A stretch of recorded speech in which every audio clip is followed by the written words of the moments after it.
Igihugu cyuje imisozi kirangwa no guharanira imibereho myiza kandi irambye y'abaturage, haba mu duce tw'icyaro cyangwa tw'imijyi, n'iterambere ritanga amahirwe yo guhanga umurimo no gusigasira umuryango kandi utuye aheza. Munyemerere mbatembereza akarere gafite amahirwe menshi. Akarere ka Kamonyi kazaba karangwa n'udushya twinshi tuzahindura amateka yako mu rwego rw'iterambere bitewe no gushyira mu bikorwa igishushanyo mbonera cy'imikoreshereze y'ubutaka cyateguranywe ubushishozi n'ubuhanga. Tubahaye ikaze mu karere ka Kamonyi rero. Akarere karangwa n'uburanga bw'umwimerere. Uhereye ku Ruyenzi, agace kazwi nk'umujyi mukuru w'akarere kandi karangwa n'ibikorwa by'ubucuruzi na serivisi zitandukanye, gateganijwe ko kazaba ihuriro rya serivisi zijyanye no gucunga imari mu buryo bwo gushyigikira ibikorwa by'ubucuruzi bigenda birushaho kwiyongera. Biteganijwe kandi ko mu tundi duce tugize imbago z'umujyi w'akarere hazajya imiturire iteguranywe ubushishozi n'ubuhanga. Ariko inkuru y'ibyiza by'akarere ka Kamonyi ihera mu marembo y'akarere, ahateganijwe inyubako y'icyitegererezo yiswe amarembo y'akarere ka Kamonyi.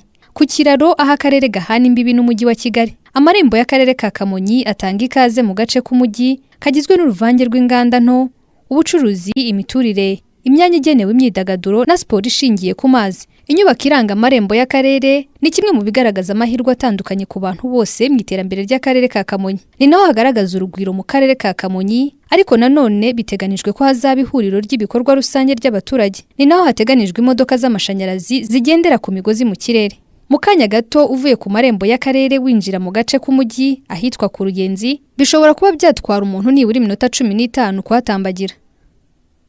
Agace k'umujyi kagizwe n'uruvange rw'ibikorwa by'ubucuruzi n'izindi serivisi zikunze kuboneka mu mujyi. Hateganijwe kandi ibikorwa by'ubucuruzi bitandukanye, inzira z'abanyamaguru zitunganye, resitora z'umwihariko, ahantu hari ibikorwa by'imyidagaduro nka bimwe mu bintu biranga umujyi wa Kamonyi.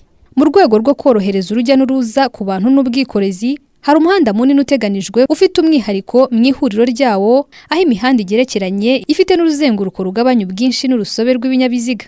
Reka tunakugezeho imiterere y'agace kiganjemo ibikorwa bikomatanije.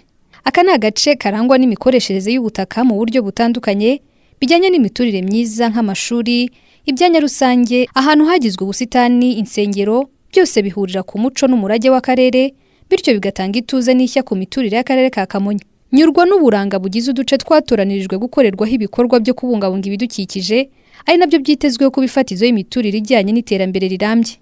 Gushimangira, kwita no kubungabunga ibishanga bituma nibura benshi bashobora kugira amahirwe yo kumenya byoroshye ibijyanye n'uburanga buranga akarere ka Kamonyi. Ibi byose bikorwa hifashishijwe ibikoresho bitangiza ikirere, ari na kimwe mu bintu by'ingenzi mu iterambere rirambye ry'imijyi, kandi benshi bazaboneraho amahirwe yo kureba ubwiza bw'akarere ka Kamonyi bicaye mu modoka zigendera ku migozi mu kirere zica hejuru y'ibyo byanya bitoshye bigizwe no kubungabunga ibidukikije. Icyanyuma mu mishinga iteganijwe guhindura isura n'amateka y'umujyi w'akarere ka Kamonyi n'agace ko mu nkengero z'umujyi ahitwa Bishenyi kaberanye n'imiturire, kandi biteganijwe ko kazaba kagizwe n'ibikorwa nkenerwa ku bagatuye birimo amashuri, amavuriro, ubusitani, ibyanya rusange, inzira z'abanyamaguru biteza imbere imiturire ibereye bose. Muri aka gace ni naho hateganijwe isoko rya kijyambere hafi n'ahasanzwe hari gare ya bisi mu rwego rwo korohereza imigendekere n'ubuhahirane, byose bigamije guteza imbere imibereho myiza y'abaturage. Nanone hateganijwe imiturire iteza imbere imikorere, imibereho n'imyidagaduro ku batuye mu masantere yunganira umujyi wa Kamonyi. Mu murenge wa Rukoma hateganijwe ibikorwa bijyanye no guteza imbere ubumenyi na serivisi zisigasira ubuzima bwiza mu iterambere rusange ry'abaturage. Mu gace ka Mugina hateganijwe ibikorwa by'ubucuruzi bunini n'ubuto, kandi hagatanga n'andi mahirwe ku bindi bikorwa by'abikorera. Ibi bikorwa biteganijwe byegeranye na gare ya bisi mu rwego rwo korohereza imigendekere n'imihahiranire ku baturage no guteza imbere gukorera ahantu hatanga umusaruro kubikorera n'abahaturiye. Hari akandi gace gateganijwe guteza imbere ubukerarugendo hafi n'ibitare bifite amateka ku murage w'akarere ka Kamonyi. Aka gace karangwa n'uburanga n'umuco nyarwanda, bityo rero bigakurura ba mukerarugendo kugenderera no kunyurwa n'ubwiza buranga akarere ka Kamonyi.